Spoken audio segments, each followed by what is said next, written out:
Bueno, vamos a empezar con sistema endocrino. Em, Vamos a ver los conceptos eh, más importantes de este sistema, que es un sistema que es integrador en el cuerpo humano, así como el sistema nervioso eh, integra y regula todos los demás sistemas. El sistema endocrino, a su vez, también es regulado por el sistema nervioso, como vamos a ver en un ratito. Y bueno, es uno de los sistemas más importantes, por eso quería que lo viéramos hoy en la última clase.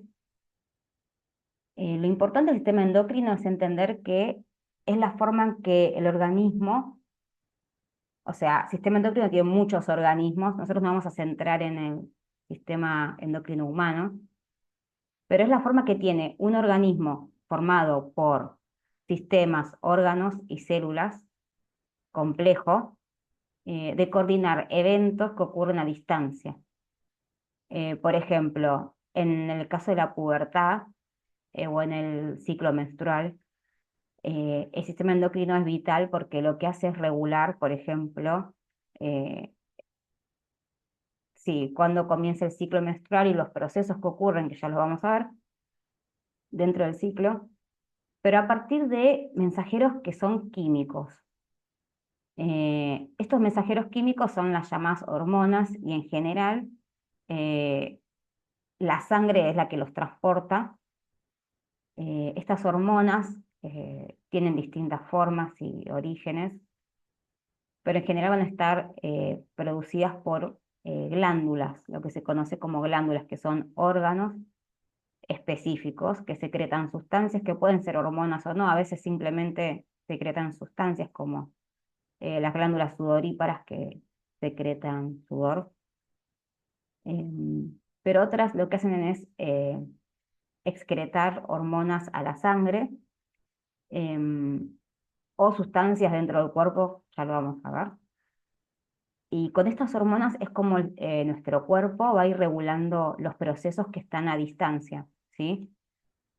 ¿Con esto qué quiero decir? La glándula no está en el mismo lugar donde produce la hormona y la hormona no ejerce el efecto donde está la glándula, sino en otro órgano del cuerpo o en otras células. Se va a diferenciar el sistema nervioso en que el estímulo no es eléctrico, como ocurre en el impulso nervioso del sistema nervioso, em, sino que es químico, es hormonal, ¿sí? Lo que sí ocurre al final de este proceso es que se libera una sustancia que va a generar un cambio fisiológico en las células, donde genera este cambio se llaman células blanco. No todas las células responden a las hormonas. Ya vamos a ver algo de eso. Eh, ¿Cómo es el control hormonal? Lo más importante es que es a distancia y que conecta e integra todos los sistemas del cuerpo humano. Acá en la imagen que tenemos acá, se ven las principales glándulas del cuerpo, la pituitaria o también llamada hipófisis, el hipotálamo, que son las principales, van a ser las que van a regular a todas las demás glándulas, la tiroidea, que genera la tiroxina. Si alguien es hipotiroideo o hipertiroideo, tiene que ver con esta glándula que produce en exceso o en defecto la hormona tiroxina. El timo, el páncreas que produce la insulina, los ovarios, los testículos en el hombre, la placenta durante el embarazo. Bueno, órganos eh, llamados glándulas que van a producir hormonas que son muy importantes para el funcionamiento de nuestro cuerpo. El control es a distancia, pero puede ser de dos tipos.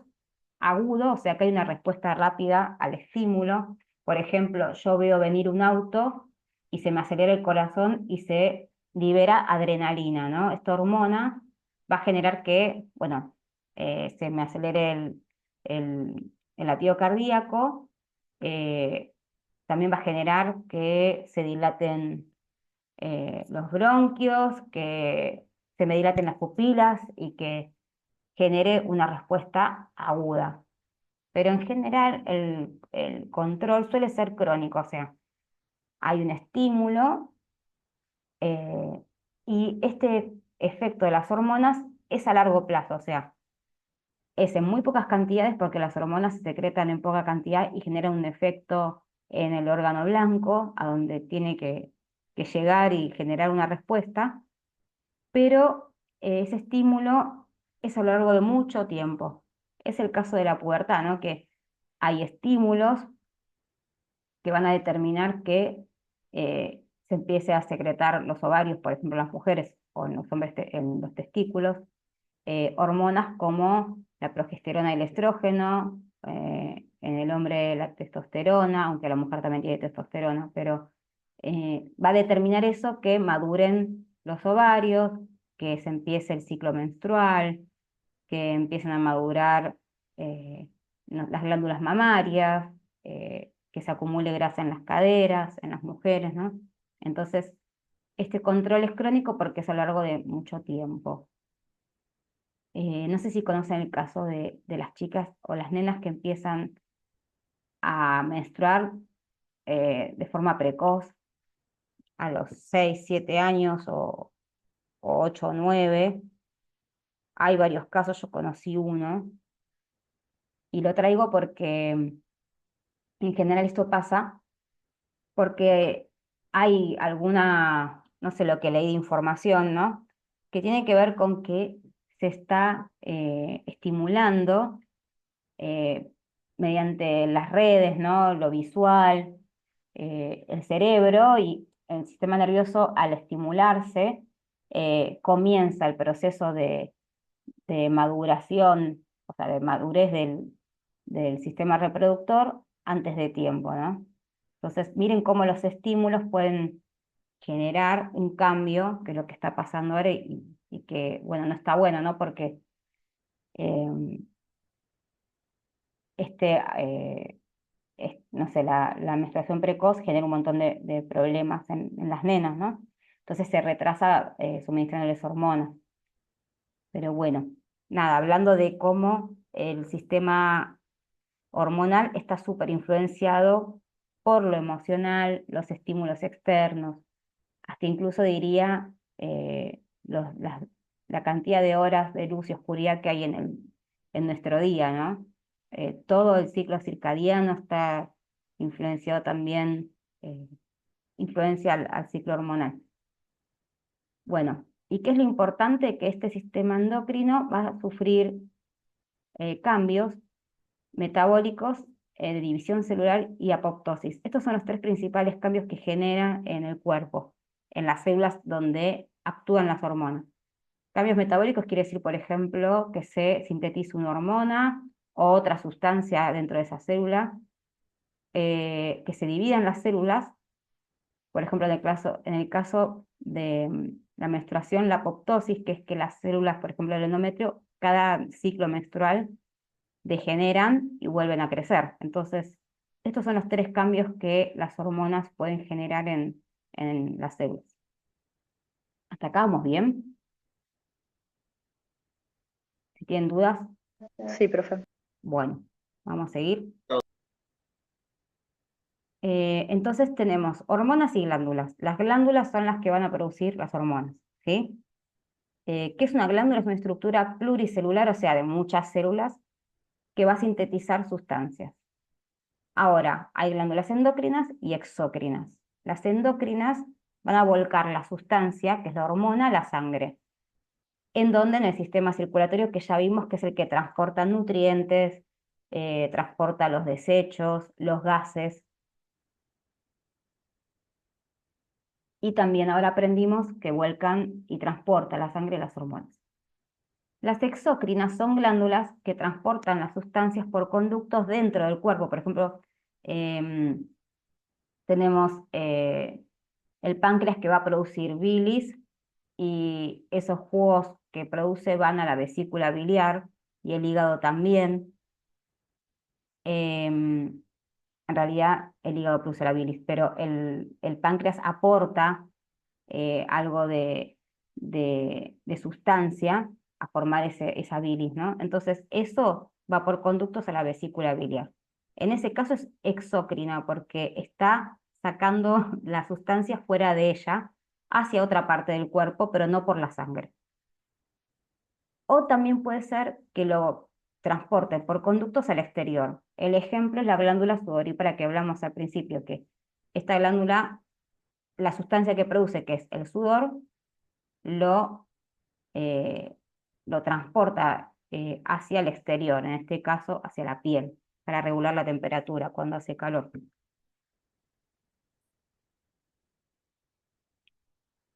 Entonces, acá vemos un dibujito de una hormona que está entrando, ¿no? A través de un receptor.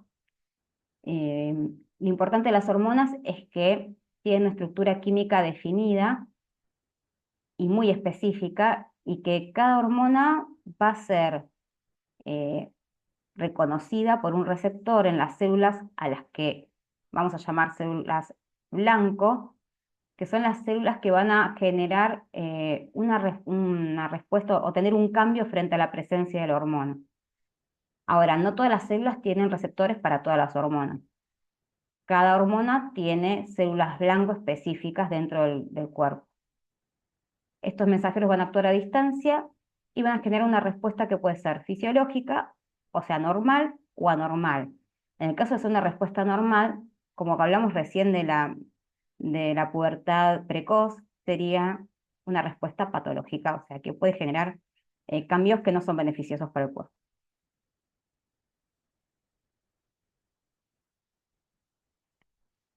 Bien, un poco de vuelta para repasar. Glándulas endocrinas o exócrinas es el sitio donde producimos las hormonas. Se transporta en sangre. Hay células efectoras o blanco. Se les llama células blanco porque vieron como dar cuando vos tirás a un blanco con un dardo, bueno, el dardo sería la hormona y la célula blanco es aquella que responde a la hormona, ¿no? Donde la hormona va a generar la respuesta. Y hay una retroalimentación entre la hormona y la glándula, que eso es lo que va regulando los niveles en sangre de la hormona y sus efectos en el cuerpo. Los neurotransmisores del sistema nervioso no son hormonas porque no van a actuar a distancia. Salvo la adrenalina, acá hay un caso, una chica que está tirando de paracaídas, ¿no?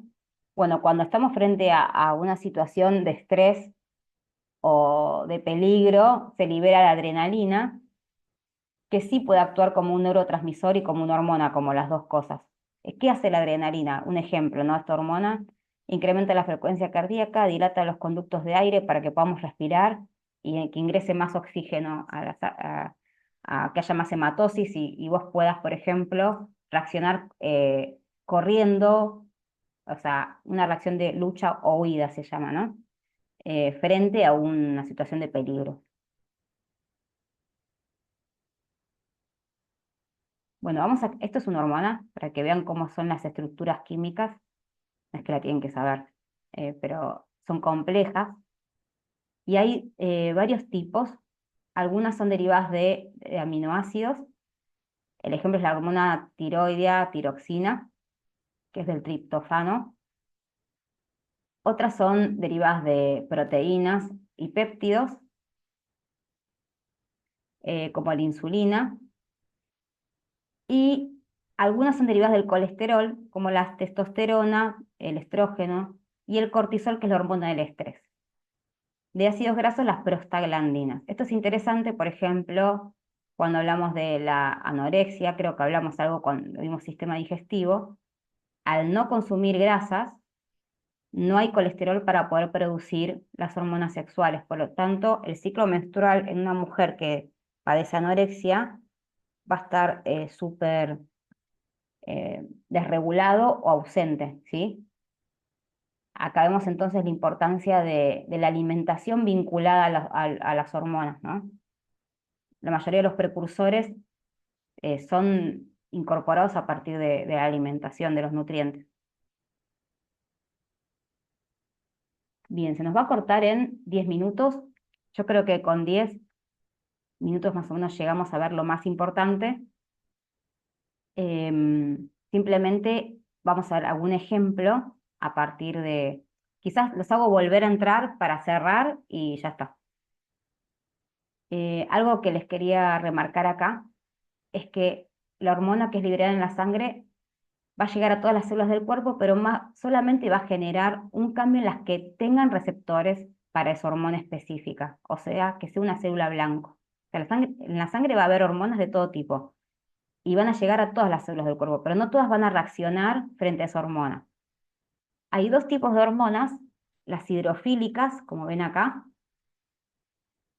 que serían las derivadas de péptidos o aminoácidos, que no pueden atravesar la membrana de la célula porque son hidrosolubles, o sea, son incompatibles con las grasas que forman la membrana. Entonces, el receptor suele estar en la membrana.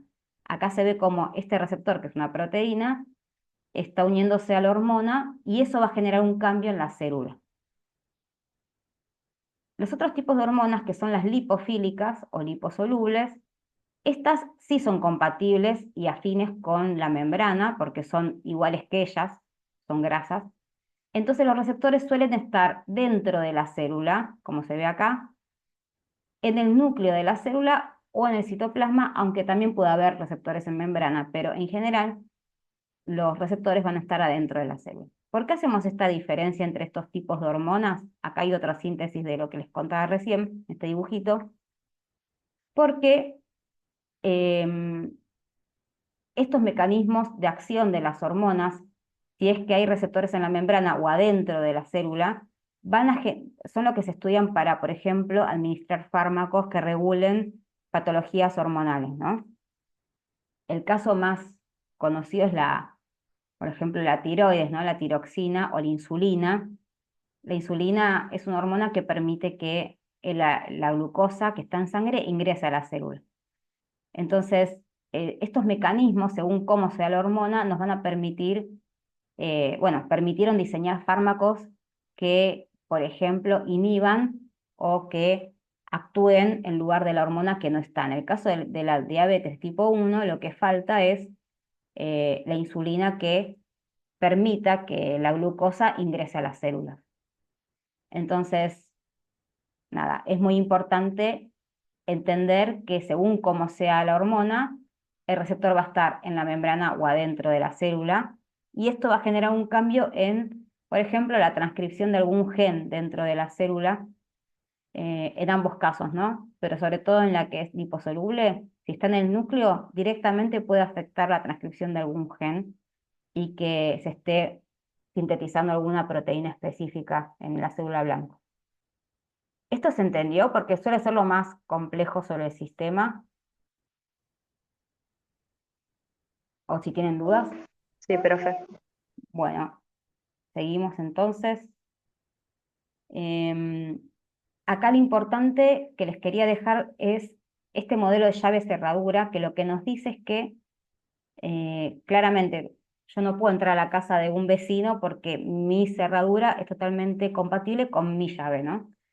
Bueno, las hormonas son iguales, solamente van a actuar en la célula que tenga un receptor totalmente compatible en su forma química con, con la hormona. Y el receptor suele tener un sitio activo donde encaja como una llave con una cerradura y eso activa.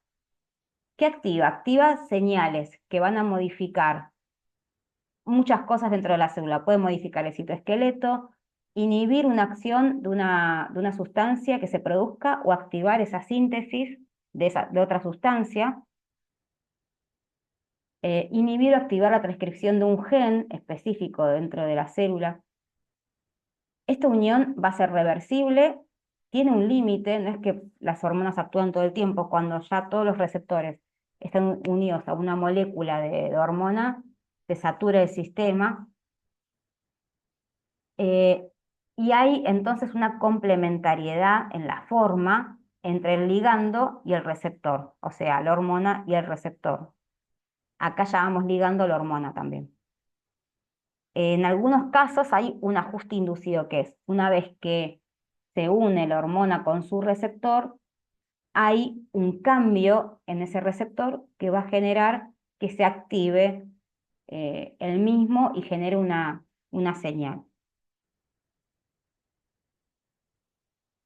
Bueno, los mecanismos de acción son complejos, como les conté recién, pero solamente contarles que cuando se trata de hormonas que no atraviesan la membrana, porque son derivadas de péptidos o de aminoácidos, hay sustancias que se llaman segundos mensajeros, que las tenemos acá, que lo que van a hacer es amplificar la señal inicial que generó la hormona en el receptor para activar enzimas que van a llevar a cabo los cambios en la célula blanco.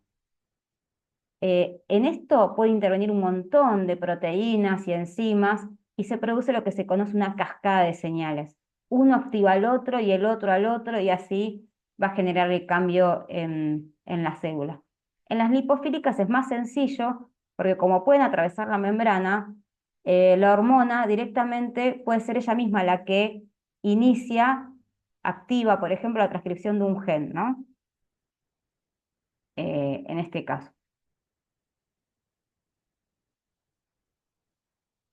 Bueno, glándulas importantes ya las vimos, pero acá les dejo cuáles son sus funciones principales. El hipotálamo, que va a ser el que está dentro del sistema nervioso y va a regular a la hipófisis. Y la hipófisis es muy importante porque también se la llama pituitaria. Va a controlar y regular el funcionamiento de todas las células, de todas las glándulas endocrinas que hay en el cuerpo.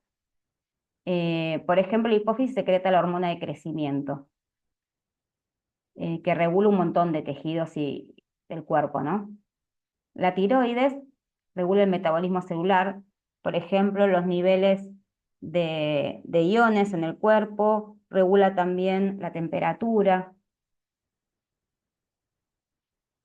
El páncreas, que regula la cantidad de glucosa en sangre, secretando insulina y glucagón, que son dos hormonas que van a intervenir en los o tratar de mantener los niveles de glucosa en sangre. Por ejemplo, si ustedes van a dar sistema digestivo, acá tiene que ver el páncreas, ¿no? Porque el sistema digestivo, cuando yo como, aumenta rápidamente, si como hidratos de carbono, en sangre la cantidad de glucosa. Y lo que hace la insulina es ir regulando estos niveles para que se mantengan constantes, ¿sí?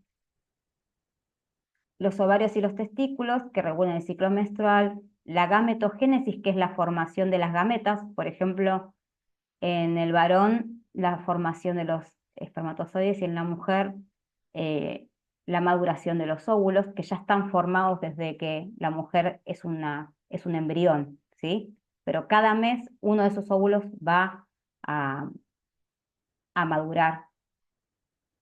Y la suprarrenal, que por ejemplo regula la absorción de agua y concentración de sodio y potasio en el cuerpo. El control neuroendocrino o eje hipotálamo hipoficiario es muy importante porque el sistema nervioso va a censar eh, em, mediante los órganos sensoriales, por ejemplo, el visual, el táctil, va a censar cómo es el medio y frente a esos estímulos va a regular y generar una acción en la hipófisis o pituitaria. Si se fijan